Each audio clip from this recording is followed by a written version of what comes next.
Good morning সবাইকে জানাই good morning. আর আমার ভূমিস লাইফ চ্যানেলের সকল সদস্যকে বা মেম্বার্সকে অনেক অনেক ওয়েলকাম। যারা পুরো ভিডিওটা দেখছো পুরোটা শেষ পর্যন্ত দেখে তারপর যাবে, ঠিক আছে? তো এখন বাজে সকাল 8:42 আর এখন থেকে ব্লগটা স্টার্ট করছি। আরেকজন দেখো উঠে গেছে, তাই না? সবাইকে একটু হাই করে দাও তো।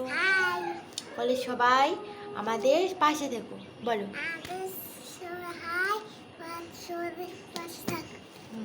বলে আমাদের ভিডিও সবাই দেখবে। ঠিক আছে, তো ঘুম থেকে উঠে গেছি। এখন বিছানার অবস্থা দেখো, চারদিকে পুরো এলোমেলো করে দিয়েছে। ঘুম থেকে না অ্যাট লাস্ট উঠতেই চায় না, খুব মানে শুধু এপাশ ওপাশ ঘুরে ঘুমায়। আর সারাক্ষণ বলে আমি আরেকটু ঘুমাবো, উঠবো না, এখন একটু বই পড়বো না। ব্রাশ তো এখনও করেইনি। আর আমি তো প্রতিদিন রাতেই প্রায় ব্রাশ করি বলতে গেলে। আর সেই কারণে আমার বিছানা তোলার সময় হলে আমার মেয়ের একদম ছুটোছুটি হুড়োহুড়ি শুরু হয়ে যায়। দেখতেই পাচ্ছ, ও একবার খাটের উপরে বসছে, একবার নিচে বসছে, এরকম একটা মানে কন্ডিশন তৈরি করে। ও মানে আমার ঠিকঠাকভাবে বিছানাটাই গুছাতে দেয় না। এদিকে বালিশ কাঁথা থেকে শুরু করে চাদর সব কিছুই থাকে, কারণ এখন প্রচুর মশার উৎপাত বেড়েছে, মশার প্রচণ্ড।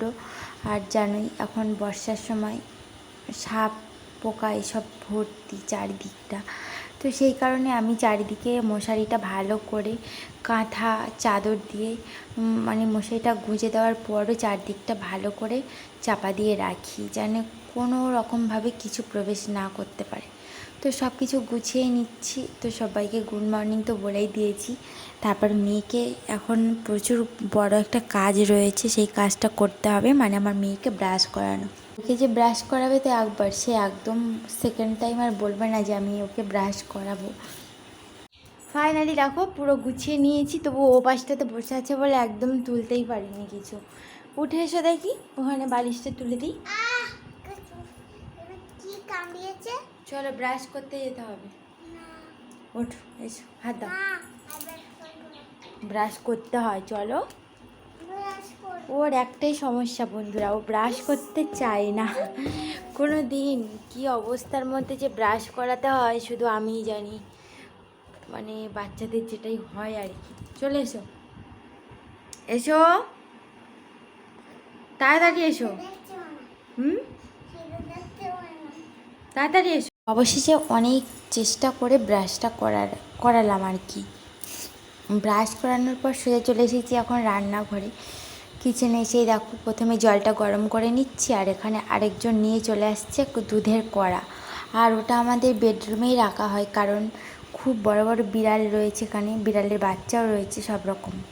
এই কারণেই হচ্ছে দুধের কড়াটা নিয়ে বেডরুমে রেখে দিই, কারণ বিড়ালটা একবার খেয়ে নিয়ে গেলে খুব সমস্যা হয়ে যাবে। এমনিতেই অনেকবার মাছ খেয়ে নিয়ে চলে গেছে, মাছ ভাজা। তো তোমরা চ্যানেলটিকে সাবস্ক্রাইব করো, যারা যারা এখনও সাবস্ক্রাইব করোনি অবশ্যই করে। আর ও দেখো আনন্দে ধিনা নাচ করা শুরু করে দিয়েছে। আর এটা কি দেখে হয়তো বুঝতেই পেরেছে, কর্নফ্লেক্স। আর এটা হচ্ছে কেলগসের। আর এটা আমি আরও দুজনে মিলেই খাবো আজকের। আর সেই কারণে এটা ঘর থেকে নিয়ে যাচ্ছি। আর ওর জন্য এটা আছে জুনিয়র হরলিক্স। আর জুনিয়র হরলিক্সটা অনেক দিন ধরে ওকে খাওয়ানো হয় না, কারণ কিন্তু একটাই, ওর হরলিক্স খেলেই কোষ্ঠকাঠিন্য শুরু হয়ে যায়। জানি না আজকের কি হবে, এখনও পর্যন্ত খাওয়ানো হয়নি, তবে অবশ্যই ট্রাই করছি। আর এই যে হরলিক্সের প্যাকেটটা দেখতেই পাচ্ছ, 5 টাকা দাম। এটা পাশের বাড়ি বৌদি ব্লাড দিতে গিয়েছিল আর কি। বৌদি আমাকে দিল হরলিক্সটা খাওয়ার জন্য। আমি এবার জল দিয়ে আস্তে আস্তে করে খাবো। আর সবার আগে আমার কন্যাকে একটু শান্ত করে নিই। আর ও দেখো দুধ গরমটা সেটাই ঠান্ডা করছে। এবার আমি কর্নফ্লেক্সটা খুলে নিয়েছি। তো তোমরা পুরো ভিডিওটা অবশ্যই করে দেখতে থাকবে। আর এখানে দেখো কর্নফ্লেক্স দিয়ে দিচ্ছি কড়ার মধ্যে। আর আজকের কড়াই মাখানো হবে দুধের সাথে কর্নফ্লেক্স, কারণ কড়াইতে এমনিই খেতে নেই, জানি না কী কারণে। এর আদৌ কোনো সায়েন্টিফিক কারণ রয়েছে জানি না। এটা তো শুধু কুসংস্কারের জন্য সবাই বলে যে কড়াইতে খেতে নেই। তবে কী কারণে খেতে নেই তোমাদের পরে একদিন ভিডিওতে জানাবো। তারপর দেখো আকাশ জুড়ে খুব পরিমাণে মেঘ হয়েছিল, এক্ষুনি বৃষ্টিটা হয়ে গেল আর ভিডিওটা শ্যুট করলাম। আর এখন বাজে 9:25। আর 9:25 এখনকার ওয়েদারটা দেখতেই পাচ্ছ কতটা পরিমাণে বৃষ্টি হয়েছে। আর তা বাদেও ওই যে পেঁপে গাছ হয়ে গেছে চারিদিকে, আর পেঁপে গাছে ফুলও ধরে গেছে, তার থেকে ফলও হয়ে গেছে। অনেক মাস পরে দেখো দুটো পেঁপে ধরেছে এত দিন পরে। জানি না আদৌ পেঁপে দুটো লাস্ট পর্যন্ত থাকবে কি না। তার আগে তোমরা আমার চ্যানেলটিকে সাবস্ক্রাইব করো আর অবশ্যই লাইক করো, পাশে বেল আইকনটাও মানে ক্লিক করে রাখো যাতে সকল আমার ব্লগ ভিডিওগুলো, ডেলি ব্লগগুলো তোমাদের কাছে জলদি চলে যায়। তো একটা করে লাইক করে দিয়ে যেও কিন্তু। এই নয়নতারা গাছটা আমি কিছুদিন আগে না একবার রোডে ভিডিও করতে গেছিলাম, মানে রিলস ভিডিও, সেখান থেকে তুলে নিয়ে এসেছিলাম আর কি। সেখানে অনেকগুলো চারা ছিল এক জায়গায়, তো দুটো চারা বসিয়েছিলাম, তার মধ্যে একটা চারা মারা গেছে আর একটা চারা রয়েছে। আর তো বলাই হলো না, এই যে পাঁচিলটা দেখতেই পাচ্ছ, মানে গাঁথনি করা রয়েছে, বাউন্ডারি দেওয়া, এর উপর দিয়েই কিন্তু যাচ্ছি আমি আমার মেয়েকে নিয়ে খুব রিস্ক করে আমার ফ্রেন্ডের বাড়িতে। ফ্রেন্ড মানে অ্যাকচুয়ালি তোমরা অনেকেই হয়তো কম বেশি বলবে, ফ্রেন্ড হলো আমার অ্যাকচুয়ালি স্কুল ফ্রেন্ড। আর খুব মানে ফ্রেন্ড হিসেবে যতটা ভালোবাসা যায় ওকে ততটাই ভালোবাসি। তবে একটা সত্যি কথা বলবো তোমাদের আজ, কারণ ওর বিয়ে হয়েছে আমাদের বাড়ির একদম পাশেই, প্রায় 5 মিনিট দূরত্বে। তো সেখানেই এসেছি। ওদের দেখো চারদিকে কত সুন্দর সবজি লাগানো রয়েছে, কচু গাছ থেকে শুরু করে ওল গাছ সব রকম। ওদের ঘরের মধ্যে ঢুকে গেছি অলরেডি। আর আমার মেয়ে দেখো গিয়েই আগে চেয়ারে বসে আছে। কিন্তু আজ প্রথমবার নয়, আজ এই নিয়ে দ্বিতীয়বার এলাম ওদের বাড়িতে। তবে ওর হাজব্যান্ড এখন বাড়িতে নেই, এখন কাজে গেছে, সে রাত 9টায় ফিরবে। তবে তার মধ্যেই আমরা মিট আপ করে নিলাম। যাই হোক, এখানে সব কিছু খাওয়া দাওয়ার অ্যারেঞ্জমেন্ট করে দিয়েছে। সকালে ব্রেকফাস্টে সব ফলের মধ্যে দিয়েই, কারণ আমরা বাড়ি থেকে একটু জানোই তো টিফিন করে এসেছি ওইগুলো।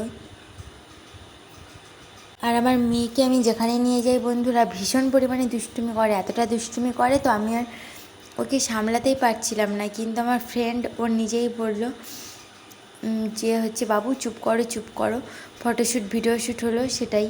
তো ফ্রেন্ডকে কেমন লাগলো কমেন্ট করে জানিও। একদম সাদা সিধে, মনটা একদম জাস্ট সাদা, খুব মানে নরম মনের মানুষ আর কি ও। যাই হোক, ওখান থেকে চলে এলাম আর এসে আলু ভাজা করছিলাম, কারণ কালকের রাতের পান্তা অনেকটাই থেকে গেছে, সেই কারণে আলু ভাজা করছি। আর এখন আমার মেয়ে কিন্তু ওদের বাড়িতে।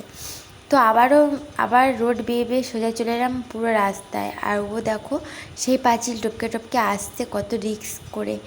আর আমার ওদিকে কিন্তু গ্যাসে আলু ভাজা বসানোই রয়েছে। তবে ও আমাকে দিয়ে যাবে, তারপর আমি মেয়েকে নিয়ে বাড়ি চলে যাব। তারপর বন্ধুরা শুভ সন্ধ্যা, গুড ইভিনিং অল ফ্রেন্ডস। তো এখন রান্নাবান্না বসিয়ে দিয়েছি, দেখতেই পাচ্ছ। এখানে হচ্ছে ভাত আর এখানে হচ্ছে আলু সেদ্ধ কড়াইতে, আর বাটিতে বেশ পরিমাণে বেগুন ভাজা করে নিয়েছি। আজকে দুটোই তরকারি করছি। কিন্তু বাবা বাজারে গিয়েছিল আমার জন্য শ্রাবণ মাসের সবুজ চুড়ি নিয়ে আসবে বলে, কিন্তু সারা বাজারও আজ সে খুঁজেই পেল না। সব অন্য অন্য কালারের, যেমন অ্যাশ কালার রয়েছে, রেড কালার, এই সব। তবে শ্রাবণ মাসে নাকি সবুজ চুড়ি পরতে হয়, আমার বেশ জানা ছিল না, আজ জানলাম, তাই আজই বলেছিলাম। যাই হোক, সন্ধ্যাবেলার আজকে টিফিন করে নিচ্ছি ভেজিটেবল চপ। তোমরা যারা যারা খাওনি অবশ্যই চলে এসো আমাদের বাড়িতে, দেখো গরম গরম। আর এখানে খুব ভালোভাবে সার্ভ করা হয়। তা বাদেও এখানে স্যালাড হিসেবে সব কিছু দেয়, তারপরে টমেটো সস দেয়, যেটা আমার মেয়ের সব থেকে বেশি